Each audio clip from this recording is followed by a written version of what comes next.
Hi, this is Andrea. Hi, Andrea.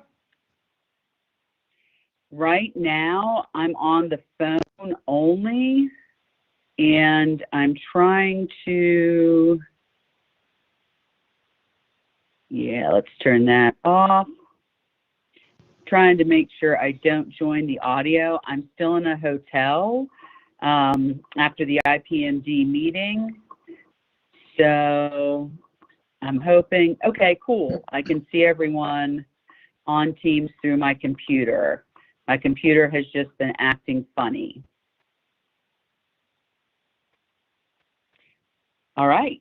That's what I always say when I'm not, hey, Andrea, that's what I always say when I'm not prepared, you know, it's my laptop. Jeez, look at this. No, you know what? My laptop has been doing some really wacky things this morning, like super wacky in terms of like I'll be typing and then all of a sudden some keys just aren't registering. It's like the weirdest thing. I rebooted twice. It's so strange. But I don't. It's like it's possessed. I don't know. Hi, Gordon.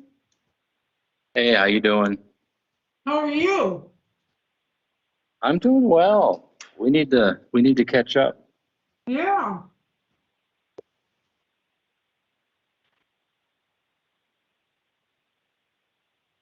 So I was scrambling trying to get connected, but went through 3 different Teams accounts and finally had figured it out.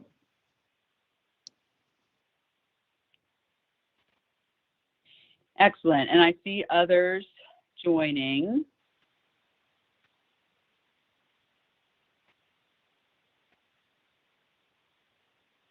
And I'll go ahead and summarize the Agile sessions at the IPMD meeting yesterday.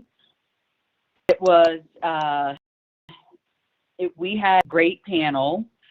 We did not spend a lot of time talking on, beginner Agile type things. It was a very evolved discussion, and some good things, some additional activities came out of that discussion. We spent some time talking about the accuracy of EV reported with % complete criteria if we don't update, based on the stories that are changing. And, all panelists agreed it's critical to the EV to make sure that our, % complete criteria are changing. So anyway, it was a great discussion, and a theme of the IPMD event really seemed to be, some of the key quotes were, consider the art of the possible, changes now. The DOE they're looking at their metrics, and their approach is really thinking about what you can do as you navigate off the beaten path. The PASSEG is updating the definition of the critical path based on, the things that we see in the new tools. So anyway, it was a very refreshing theme yesterday at IPMD. I'm going to start out, so any of the attendees, as you're joining, if you have any type of Agile question, please go ahead and enter it in the chat. And we continued on with defining some of our activities for next year as an IPMD Agile Committee. So any of you attending this call, please Google NDIA IPMD Agile Committee. You will find my contact information at the bottom of that page. Please reach out to me, and we'd love to get you involved. Our activities, some of our activities will be worked with the ADAPT and the NDIA SE committee. So anyway, I'm really excited about seeing all of this collaboration coming this year. So it was a great session. So again, I welcome everybody. I think the numbers joining is slowing down. I just got one more. So I will go ahead and ask for all of you out there, can you share how your interpretation, again, and I do want to mention, one question came up yesterday, and the question was, have you seen successful integration of Agile and EVM on programs? And I answer that as a facilitator saying, yes, absolutely. All of the members of this panel have successfully been doing it, so we have proven that they do work. So we truly believe Agile and EVM work together. We truly believe in our implementations. We are not violating the intent of any of the Agile or EVM processes. So having set that stage, I'll go ahead and ask, for those of you on online, how is your interpretation of the EVMS guidelines and their intent evolved as you've adapted to an Agile mindset? So, I'm definitely, I know Andrew has adapted to this, Robin, Gordon. I'd say go ahead and let's start our discussion. So I'll kick it off. This is Robin. I would say that, primarily the biggest thing that adjusts is the freeze period when it comes to changes. I think that one's probably pretty obvious, right? Like kind of moving away from, like what used to be the 2 accounting periods and moving it more to the freeze period, more aligning to the duration of the sprints. Having that flexibility there. But I also think that how the work gets identified with respect to milestones and delivered capability and the rolling wave to increment plan, higher than the sprint, to say that the percentage completion isn't just based off of story points, but is more based towards, have we delivered the capability that was intended for a specific milestone or test event, or however that is captured? I think those are the 2 big key points that broke away from, say, the traditional EVM of like 10 years ago to where things are today. Right. So I second that last point where you're talking about delivering the value, whereas I think in the past we would say a task might be doing something, developing a plan or creating software code, whereas now a feature isn't necessarily a task, it's more of what value is it providing the customer. So aligning how we define the features and finding that ground where we can have well-defined features for the backlog, but also have those features be defined that help with creating a good program management baseline and a good IMS with good critical path and driving path analysis. And once we find that point, creating the stories that are decomposed from those features to collect the status. So once we successfully complete a story, which eventually will satisfy all the acceptance criteria for a feature, we can collect the earned value status. Yeah, so I guess this is Gordon. I'd like to add to that. So from the basic question about how things changed, first of all, I think the mechanics of how to connect EV and Agile are pretty clear when you get into the tactical implementation. It's tedious.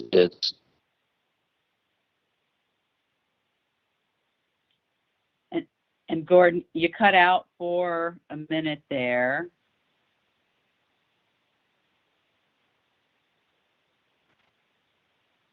So while we wait Can you hear for, me? now we can hear you, Gordon. Okay. All right. So I guess, the point I wanted to make is that, the mechanics of how to connect EV and Agile, the epic feature story to WBS to collecting status in the IMS seems to be pretty clear. It's certainly tedious, but that tediousness is driven by the discipline of Agile more than the discipline of EV. But what I've found in helping programs is that the government programs want to jump into Agile before they're ready. And what I mean by that is that there's a perception that you don't need to spend some time defining the vision and the strategy up front that will drive your priority-based decision making. I'm finding in working with some of the SE groups that they're seeing kind of the same thing. Agilists say, hey, who needs stinking, system engineers, that kind of thing.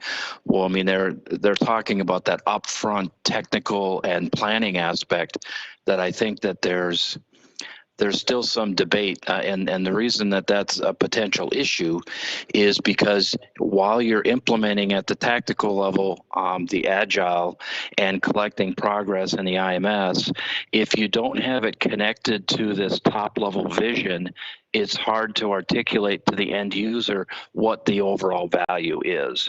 And until we make that connection more clear, I think that programs will continue to struggle.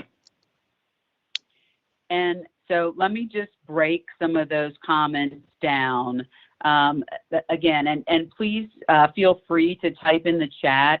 I don't want to make any assumptions if folks calling in are beginner, intermediate, expert. So feel free to even pop in a question and ask, what does that vision mean? I'll try to field some of those answers through the chat feature. And so to break down what vision means is, one key artifact is the roadmap. And if you don't map, your Agile teams aren't ready. And that's a key discriminator as an EVM implementation person. If there's no roadmap, you want to push to try and get that from your team, your program management office that is running the project. The other thing that I wanted to go back to is when Robin was talking about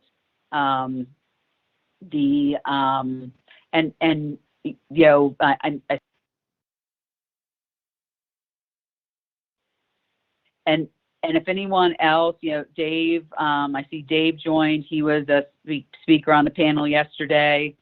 Feel free to field any of these questions that are coming in, specifically about the Agile project management tool. Feel free, all of you guys from the IPMD committee, to help me out there and go ahead and answer those questions in the chat. So when Robin was talking, and Andrew as well, on the focus of the feature, you focus on what the feature can deliver and not the story points. One question that came up yesterday was, when you break a feature into 5 different parts, what do you do if one of those parts doesn't happen? And Dave, I'm getting ready to hand this over to you to finish this thought. Sure. And what I started to say yesterday was that, hey, developers and teams don't think that way when they're planning their stories. So I know that we are trained, and one of the words that Robin didn't mention was, QBD. And that question from yesterday was all about the QBD management or the % complete criteria management. And right. And thank you, Robin. And, the question yesterday was not about the 5 different features. It was more about the stories and the performance measurement. And I started to say that, developers don't think that way. They're not thinking you know, how do I split up this feature into parts?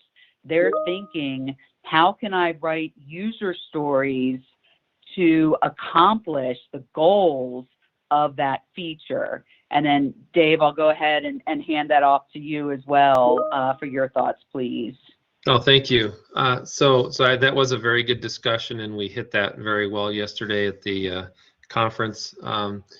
And what I just want to make sure I address the concern on the phone now. But clearly the question was asked about what work scope change means at when we're changing work packages or planning packages for that matter. But really we were talking about features and work packages.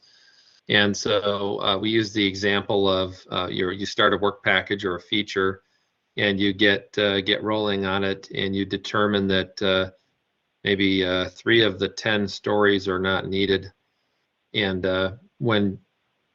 so the question in the audience was, how do you know when there's a scope change? And so the provided answer was, if those 3 stories are a direct result from input from the customer saying, I don't need this functionality within that feature, and you happen to know that those 3 stories are directly tied to that, that's a scope reduction, and you would want to take the related budget out of that in work task. That was said. That's not rebutted. That's how we're going to roll.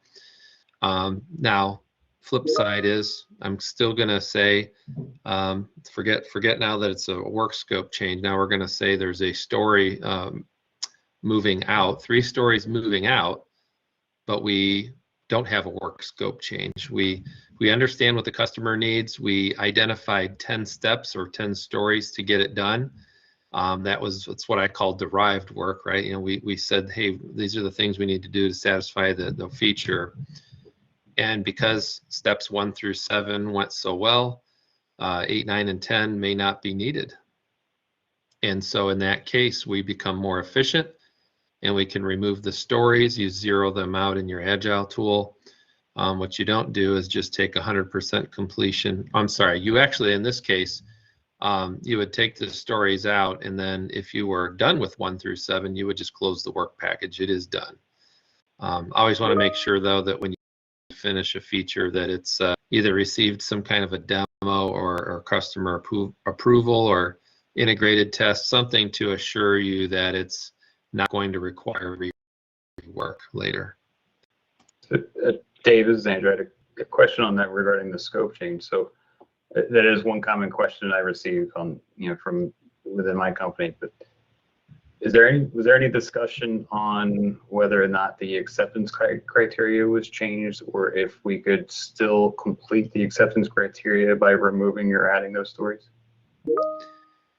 Yeah, it depends on what statement was made or requirement or what was captured. I think that it's important when you're in an Agile environment, and I was recently on a project where we negotiated the capability and the features with the customer, and we were pretty specific about what was needed, and that may not always be captured, and it's not, I can definitely say, captured in a statement of work.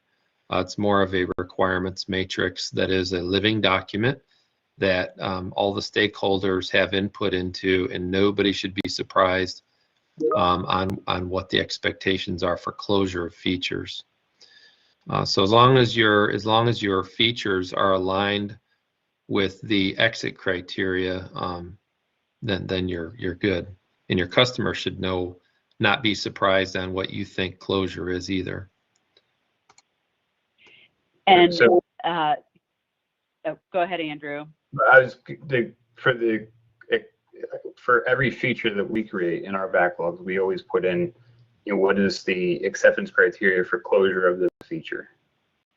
So, from my experience, if we can complete any of all the acceptance criteria with the stories given, if we don't need a story, or we have to add a story to meet the needs of the defined acceptance criteria, then that would not be a scope change. But absolutely correct. Okay. That's my interpretation as well, which is what we voiced. So if you're in line with the customer on, I'll just call it functionality, right? Which is what you're accepting the functionality. If it's acceptable, you met the needs, not met some, but you either you met it or you didn't. And if you met it, then you can pull out as many stories as you want, as long as they weren't needed. And that's what we're trying to sell, as a more agile way of planning once we start work, when we start learning. Thank you. So this has been a topic that has been out there for a while. And it's, like the changing story point basis as it relates to EVM. I mean, I know this one, it came up probably, I remember these conversations as early as 2013, 2014. And this is where, like the chat we're having on the side, right? It's very dangerous to associate scope to stories. Stories are implementation. It's how you're achieving the feature. So a lot of this, I think, comes back to how are the features estimated initially, right? And then you end up with your variance at the end, your cost and schedule variance. Did you deliver it, at lower cost, or did you deliver it earlier or later? And you can use the changing story point basis to, come up with a loose percent complete calculator of how far along am I, as long as you reserve that I'm 100% complete with this feature for when you get that sign-off event, right? So I think that really kind of messes a lot with the EVM calculations when it comes down to it. I remember doing it kind of loosely back in like the late 2000s and saying, when everything was built, I would only claim 90% complete, but wouldn't claim that last 10% until we made it through the formal test event to say that there wasn't any rework or anything associated like that to have to go back on, because we would not have the test right until we get to integration. So that did always create a little, this is my pre-DCMA days. So that did create some kind of headache with the DCMA auditors of like, oh, why are you leaving this at 90% until you get to the test event? And I'm like, because it's sitting there waiting to be tested and closed. And that was my last step. So that leads to an interesting discussion about, sorry about that, Andrea, but I just wanted to jump on Robin's comments. When I hear people talk about freeze period, when I hear people talk about, changing points and how that's upsetting, it seems to me that their focus is on is focused on metrics and not on what's actually happening. If you just take Agile without EV, Agile is extremely disciplined and as to what the technical progress is. What's not clear exactly is the estimated cost versus the actual cost, and but the technical progress is crystal clear. And so I think as we go forward, we need to think about being careful about relating cost at too low a level in the Agile. Let Agile do the technical thing that it does best. Let it inform technical progress, because that's all it's going to do. And that at some level, whether it's at the feature or even higher, you can collect technical progress at a very low level and worry about cost at just the control account, for example. I think we need to start thinking about that, because where I see the problem in the integration is when we try to integrate relate the cost to too low a level. Very good. Thank you, Gordon. And what I want to do is pull us back out a little bit and then get to Elias's question. So that was a great discussion. And everyone, the four of you covered many different aspects of this. So, Robin's point to the integration and when do you get the final sign off, that feeds into your whole Agile approach and how mature are your teams and how much are they able to pull into that Agile cycle. So you really do want to understand the Agile cadence that's implemented on your project And if you go out to the IPMD webpage, there is a presentation. It's about the Agile mindset, and you will see a System Engineering V in that presentation.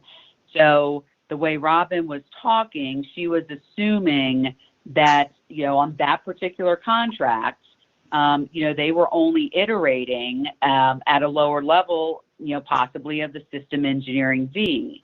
So you do want to take the time as a scheduler or EVM analyst and understand, what is who has the authority to field, if you're fielding things, or maybe you're choosing to use an Agile methodology on a, smaller, one small organization of the government, and that PM has the authority to field, whatever you're working on.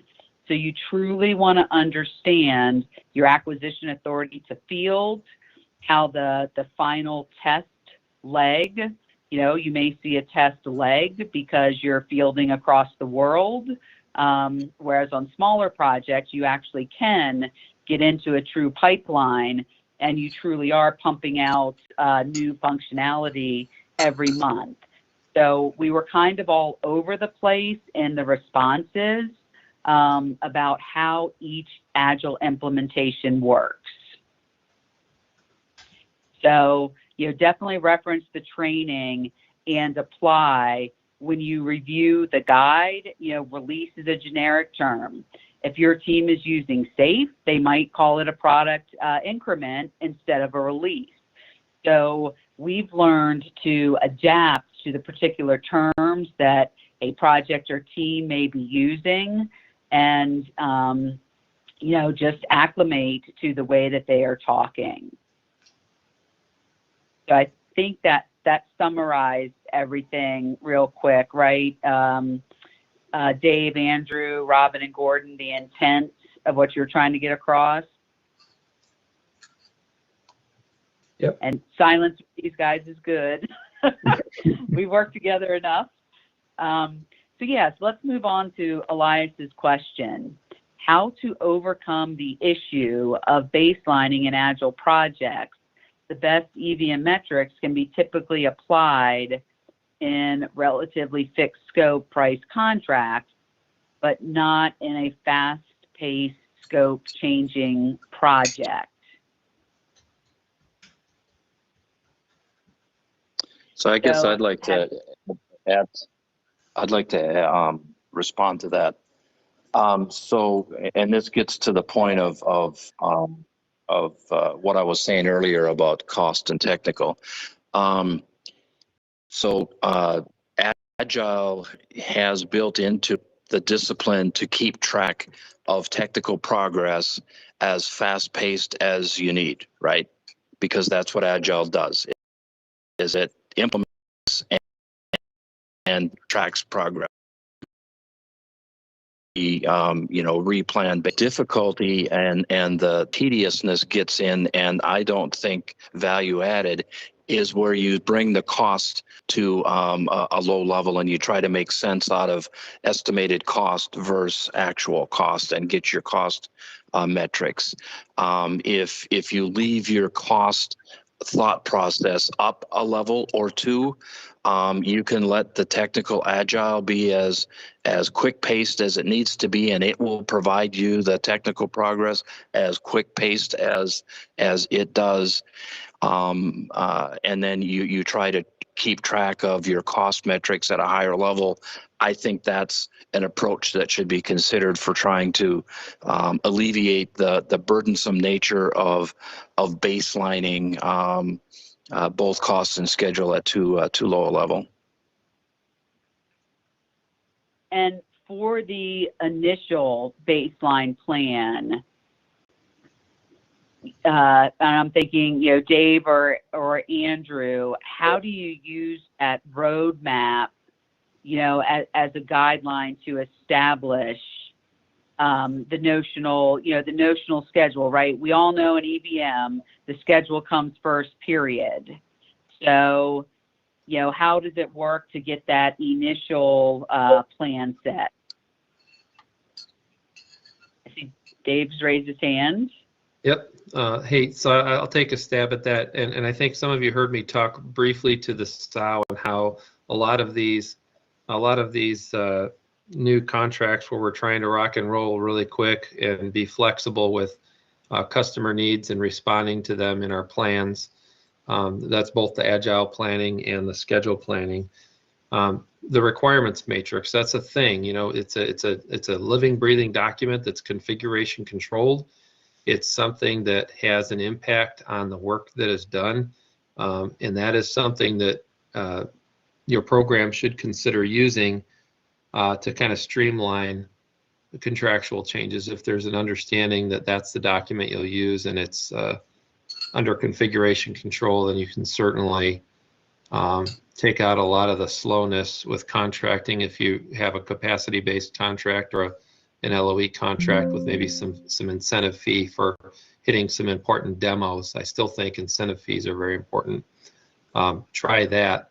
As far as planning top-down, taking a roadmap, absolutely. You probably want to know what it is you're looking at on a roadmap, but generally high level, using some safe terms, but you know, a high level epic or a capability.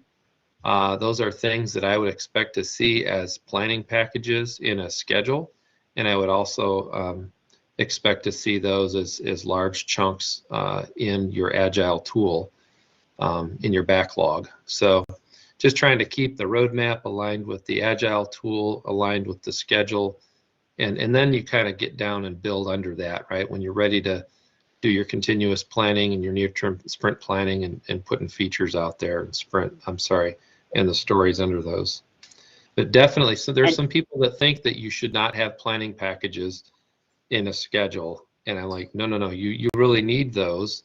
You need to give the customer forward visibility, downstream flow of work in your schedule. Sorry, I cut someone off. Yeah, that's okay, Dave. And Robin, before I get to you, I think, Andrew, you might have been piping in.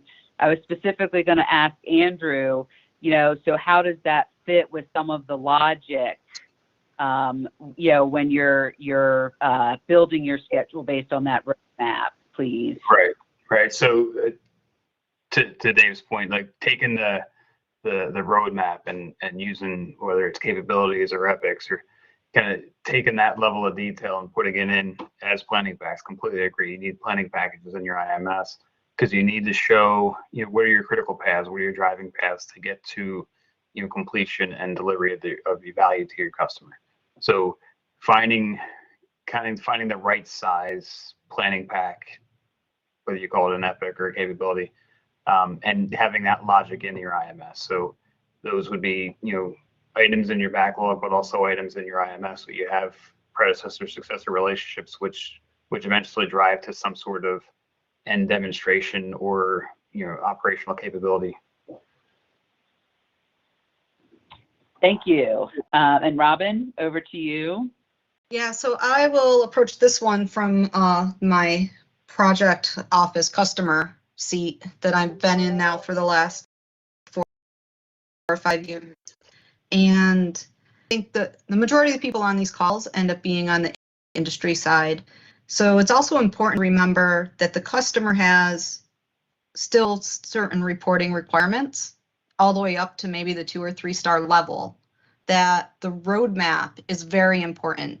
And when you deal with a customer office, that customer office is kind of the clearinghouse for a very large number of stakeholders that sit behind that also have a vested interest in seeing a good roadmap translated into a schedule that identifies what features and capabilities will be available at what time. And I've seen this across all the services and the different needs, right? You get into software updates on the different naval ships, right? And when they come into port and who gets what software upgrade when to align with what, you know, different either weapons or hardware upgrades. There's a lot of coordination that happens on the government side that a lot of time industry doesn't see. So when we get in these conversations of like, well, how to do Agile with EVM and what level for the schedule, et cetera, the way that the way the industry sets up their metrics in that system does have an impact on how the program offices run and support the stakeholders that you guys may not always see. So that's just something to keep in mind when, you know, you start looking at these different capabilities and the changes. There is a lot of work that happens behind the scenes to then retranslate those changing reports that come out, you know, with either your IPMRs or with the Agile reports and the metrics. And especially when there's programs that are just, say, starting off, like white sheet programs, and it's like, oh, this is a new start, we're going to do this whole new thing. Going in straight Agile gets a little scary because nobody sees the architecture that the changes and are reflecting against. Whereas if you have like a mature technology that you're doing, you know, sustainment maintenance type upgrades against, then Agile is a lot more straightforward in going into that. So that's just another aspect to consider. Thank you. And Elias, you know, please let us know, or anyone know, if you have follow-on questions to that. I'd like to move to Rick's question. So, you know, the question is, say I have alerts as a work package, and in stories include fly too high, fly too low, fly too fast, slow, etc. If one of the stories isn't completed, then what happens? And before we answer that, I'd like to share with you guys that yesterday, as part of our panel, one of the things that came up is we in the EVM community are great at asking, or we've been trained, and hopefully we're great at asking why 5 times to get the root cause of the variance. So Rick, you know, if I were, if that question came to me in executing a project, I would start to ask the 5 whys. You know, why didn't you finish the story? Is the story required to complete the scope of the work package? And I would work with either the Scrum Master, the software development person, you know, whatever role you've defined that is your interface as a CAM. You would ask a lot of questions, get to the root of why that's happening, and then you'd move on from there. And to me, you know, this would actually be a classic. I'm going to assume that you can't chuck a story of flying too slow. You know, if you chuck that story, you won't complete the criteria of the work package as an alert. So to me, this is one, ties back to one of the classic examples in our guide, that this would be a schedule variance. And, you know, if you can't complete the criteria of the work package without completing all those stories, you schedule the variance. And yes, you know, your development team will move that to the next iteration, but I do not believe we would baseline in this case. And I'll pause there and ask for any other comments, please. Yeah, Andrea, I completely agree with that. It's you know, you have, the feature has, you know, defined criteria. If you don't complete each of those acceptance criteria, it's just that the task remains open. You have a schedule variance. I would disagree that it's a cause for rebaselining. I think it's just a variance that you need to solve and explain with your 5 whys. That misconceptions I've heard, you know, within my company as well. Well, the sprint's complete, so I'm 100% complete, right? Well, no. What did you get done? What you said you were going to get done? If not, then your earned value is not 100%. Is that those stories just shift? I guess you replan those for the next sprint when you do your sprint planning. And, you know, I like how Robin typed in another good question to ask to get to that root cause. And any other comments? Yeah, to make, you know, to go one step further on the comment I typed in, you know, so the comment I typed in for the people on YouTube is, why would alerts be the work package instead of, if they're based on different systems, right? Why not speed alert or altitude alert? And then the alert could be a user story under the altitude system or the speed system, right? So, because you can have 1,000 alerts, so you'll never probably get them all done to close that feature. So that goes back to, how do you identify your capabilities being complete, right? Is your altimeter not complete until that alert is available to come out to tell you if you're too high or too low? So Correct. it becomes an engineering problem, right? Let the engineers guide you into how to identify the work. And yes, and this may be a great case. You try it with alerts as the work package. Yeah, and I was thinking the same thing, Rick. That was a simplistic example. But yes, you try alerts as a work package. You realize, instead of having 20, you have 1,000. So at your next rolling wave and your next agile planning session, I would expect the team to adapt and then, revisit their particular agile hierarchy and maybe promote some things, and then they would have additional features. And where I'm kind of going with that whole big thing is it was very clear. One of the questions we had yesterday is what happens to work not completed within a PI or release? Does it change? Does the answer change if the feature is a must-have or a nice-to-have? And we agreed after the discussion on that yesterday, which is very related to this discussion. One of our projects for 2023 will be to create some sort of artifact white paper with the ADAPT, the NDIA ADAPT and SE division, and carve out a particular artifact that goes into more of the how, the specific steps and the how of that. So, again, we'll be looking for volunteers to work that starting here at the beginning of 2023.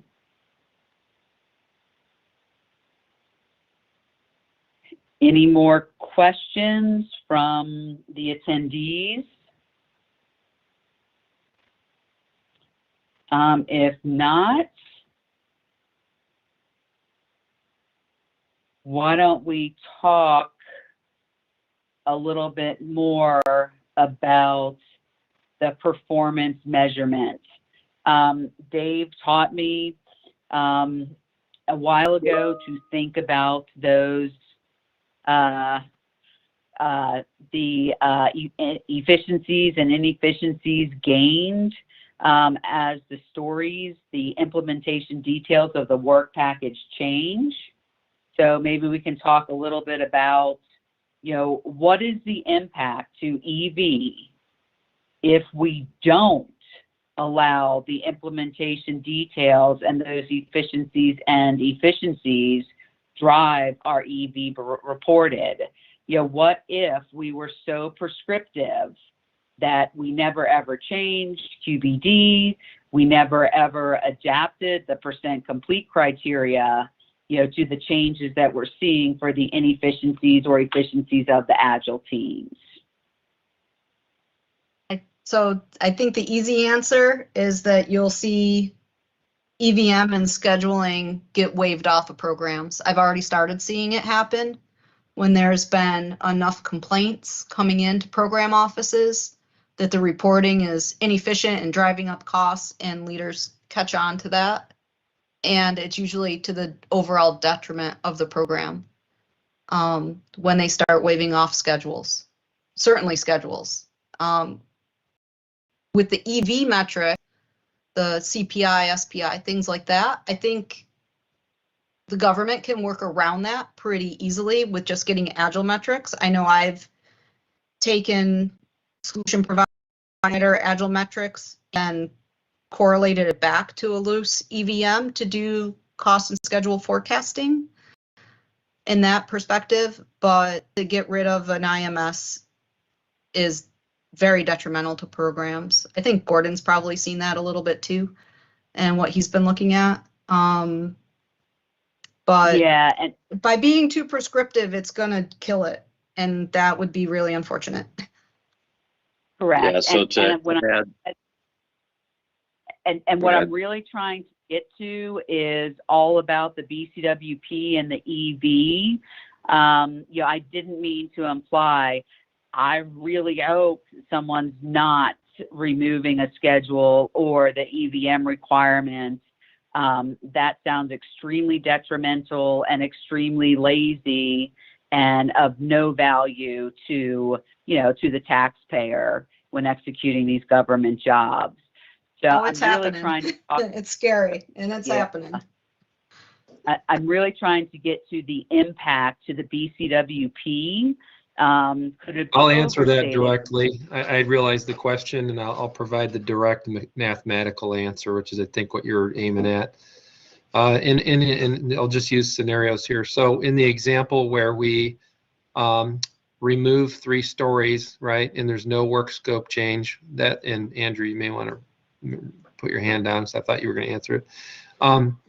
In the event where we pull stories out, but we don't change the work scope, we're going to see the WIP, right, the work performed, be accelerated. That is the effect on earned value. So we're going to see closure of work packages. In the event where we add stories, let's say we add 3 more, we had 10, we had 3 more, we've got 13 stories now. And you see that percent complete coming down. And we talked about in the conference yesterday about, what's really important is a control account level analysis, and hopefully we're not decuming a control account that gets people's attention. Generally, I think that some of the movement that we'll make with percent complete up or down based on story changes is not going to swing the control accounts that much. But in that case, you would hold less performance, right? You would be reflecting reality, though. You're reflecting that you've got farther to go than what you thought because you learned something. What I'll say is one of the old, let me end on one last topic. One of the old mindsets was keep your percent complete on the work package the same until you catch up. Well, that's just not telling people where you're really at. So, and we just want to tell the truth, right? For 21 years, I've been a scheduler and I've been telling the truth. Thanks. Yes, Gordon, that's a really good point on the EV. A lot of time, one of the common concerns I get from CAMs or PMs is, well, if I add stories and my EV goes down, that's going to show me, it's going to reflect poorly. But as you go, month to month or reporting period to reporting period, generally you're completing stories on top of what you've just added. So I've only seen, I've been doing Agile earned value for about 8-9 years now. I think I've seen 3 or 4 times where I've actually shown negative performance month to month because I added stories. So it's a concern that a lot of folks have, but I don't think it's very common. So thanks for the validation. How about at a control account level? Have you seen the needle ever move backward at a control account level? No, this was at a work package level only. So never at a control account level. So if you're not seeing it at that level, it's probably certainly not at a control account level. And even if you did, just be transparent and call it out. Talk to it. Exactly. It's okay. Yeah, this is where I am right now. You have to be truthful. Otherwise, it calls into question everything you're doing. And what's interesting about that discussion, in the version 1.4 guide update, we broke out section 6 to have multiple examples, and you will see in the numbers that we put in there how egregious your denominator needs to grow relative to completing nothing for the EV to actually go backwards. So our guide has been through the board comments. I'm hoping by October that we release it to all. So again, if you guys reach out to me, I will make sure that you get a copy of our version 1.4 to review, so you can then give me comments. I don't know if your companies will flow that down to you, but everyone associated with the IPMD meeting, everyone associated with this Agile committee, you will get a copy from me to give us your feedback. So yeah, I'm really excited to see that that's the common, a common theme from multiple companies now, that after 10, years of execution, we really are not seeing performance go backwards. And then, Gordon, I know I jumped in to be a little bit more specific. Did you have any additional follow-up? Yeah, just one thing. I mean, I think the thing to keep in mind is that EV is supposed to model reality. Reality is not supposed to conform to EV. So, the impact of holding things constant for EV sake is you're forcing the real world to try to adapt to some mechanic in EV, as opposed to adapting EV to model what's really happening. That is a great way to summarize that. Thank you. And I'm just typing in the chat. Any other questions? I believe the recording will be shared, and I'll work with Daryl, who's our host here, to make sure the avenues for where to get that recording. Any other questions out there from anyone? We have 13 minutes left. I just want to make sure we're getting all of your questions answered. We as a committee, we have a slew of questions that we typically get, but I definitely want to make sure we get your question answered. So here's another question back to one of Gordon's first responses, where we talked about the upfront system engineering. To the Agile IPMD committee members, what have you seen in your schedule? Do you see that sprint 1 starts on day 5? What have you learned over the years? Is that reasonable? Or, or how much time should be accounted for in the schedule to get all of that upfront, architecture, a stable infrastructure or environment, the upfront system engineering? What are you guys seeing for that startup time? And when typically do you see the first line of code being written, please? So I'll jump in from, being in program offices now. I've seen a lot of different things. I find that the people who start off coding right away end up struggling downstream more than those who take the time to do appropriate planning, requirements decomposition, really understanding what the requirements of the program are. And these are our new start programs, right? Where either it's a new solution provider coming in, or it's something brand new where there needs to be some requirements identification and really fleshing out more than what came in the RFP package. I think it goes back to, why that used to be 6 months to get to an IBR, because, a lot of people needed that amount of time to really understand now that we have the contract, what are we building? So one, I think definitely depends on the complexity of the program and where the entry point into that program is.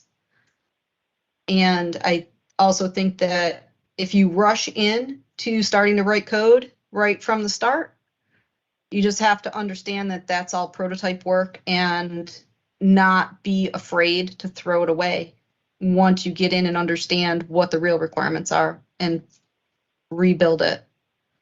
So those are probably the two biggest lessons I've observed and taken away from what I've seen in the last 4 or 5 years. And Gordon, what are you hearing with your collaboration with the SE division as well? Yes. I've got a couple of things, and then I'll get to specifically the SE collaboration. Early on, 15, 16-ish, one of the programs I was supporting, I think Robin is familiar with it too, they didn't have any of that in the schedule. They were sprinting, and they were probably a year and a half, 2 years into the program, and nobody really knew where they were. More recently, 2019-ish, it was about a year into the program that they started to do program increment planning. And a lot of the upfront stuff was getting the infrastructure kinds of things set up, getting the processes for Agile set up, that kind of thing. They did have a really good Agile coach at the program level that then ended up getting him into program increments. But it was a good year. And they were just starting to say, okay, well, what are these top level system requirements that we need to keep track of, and judge ourselves against? And oh, by the way, all these B specs and C specs that we asked for, that none of that makes any sense, because Agile is gonna help us determine what the implementation is. We don't have to pre-specify it, but it was a good year or longer before they were ready to officially start sprinting, for sure. From an SE point of view, what I'm hearing in these other SE communities is, first of all, system engineers are saying, what is our value added anymore, right? Because we're not here doing, requirements decomposition. We're not doing this, we're not doing that. What is our value added? Or more so, the other people asking, what is the value added of system engineers? But the reality is that we need the system engineers even more so than we did in the past, because we need the big picture thinkers to develop that vision, which is, not only the roadmap, but the top 5 or 6 things that the system just will always be judged against, right? Will never change. What are those things, and what's the priority of them, and what needs to happen first? You need big, systems thinkers to articulate that. I think SAFE talks about it as the architectural runway.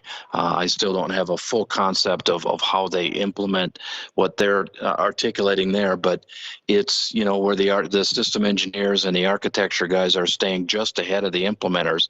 But there is that upfront period, whether it's 6 months or a year, that has to happen to basically get that initial vision articulated. But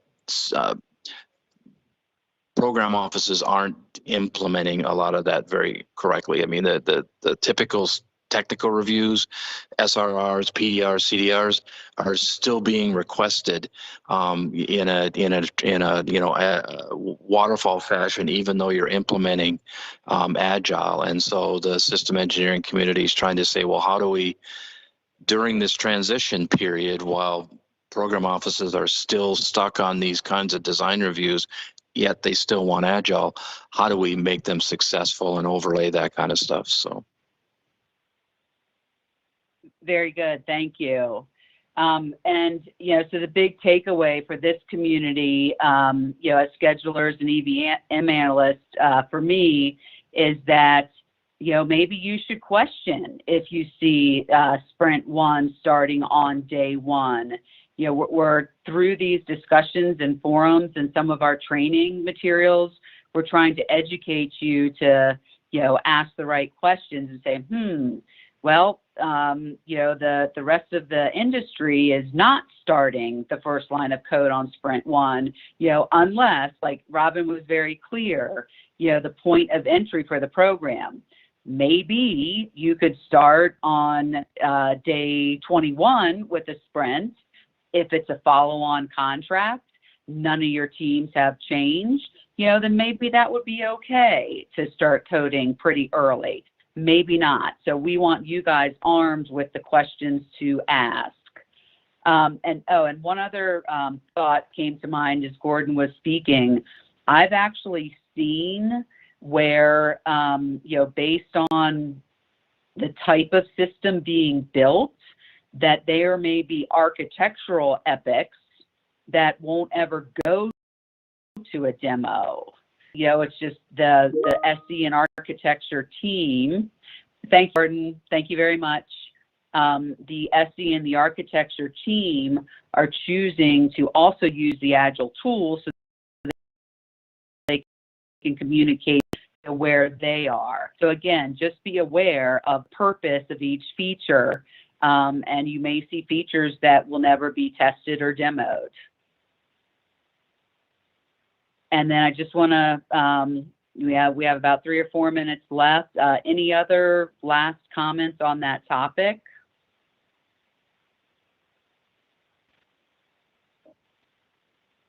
If not, I'll move into wrap-up mode for this discussion. And I'm afraid that I got very excited about this topic. Hopefully you can hear in my voice that I'm rather passionate. I'm not sure I introduced myself. I am Andrea Nybert, so now you'll be familiar with my voice next time. I am the NDIA IPMD Agile Committee Chair, and all of the folks you've heard responding have been great members of the IPMD Agile Committee. Thanks, Dan. Yeah, we'll talk to you soon. And, great stuff is happening. And this next session, during the Agile Champions series that CPM hosted in August, we started building a schedule, an Agile schedule guide, live during that session. So one of the team members that we were working with during that session has completed their guide. So this next session, they are brave enough to go over the guide. Dave Smith really sponsored and led that session. Our template was the Boeing Agile IMS guide. So we will critique, what that guide looks like at our next session on the 3rd Thursday of October.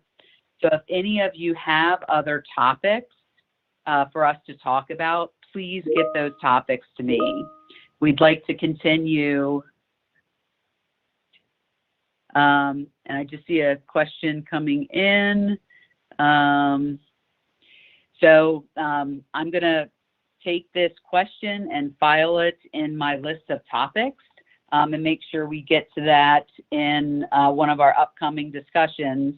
But we would love to continue these. Again, the Agile Committee has plenty of lessons learned. We have been doing training at various conferences.